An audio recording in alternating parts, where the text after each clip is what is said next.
মহাসংগ্রামে এবার জঙ্গল মহলের দিকে চোখ রাখবো, বিশেষ করে পুরুলিয়ায় হচ্ছে জ্যোতির্ময় সিং মাহাতো, শান্তিরাম মাহাতো, নেপাল মাহাতো।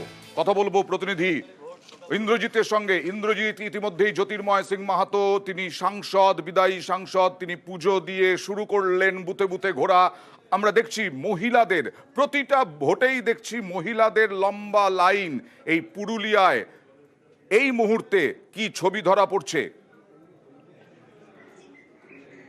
দেখো আন্দা, আমি এই মুহূর্তে দাঁড়িয়েছি একেবারেই পুরুলিয়া লোকসভা কেন্দ্রের একেবারেই বলরামপুর জঙ্গলমহলের বলরামপুর বিধানসভার একটি বুথে। এবং তুমি যেমনটা বলছিলে অয়ন্দা, একেবারে সকাল থেকে আমরা লক্ষ্য করছিলাম মহিলা ভোটার সব থেকে বেশি আসছে বুথে, এবং বুথে লম্বা লাইনে দাঁড়িয়ে রয়েছে মহিলারা। সকাল থেকে মহিলারা বুথে ভোট দেওয়ার জন্য ভিড় জমাচ্ছে।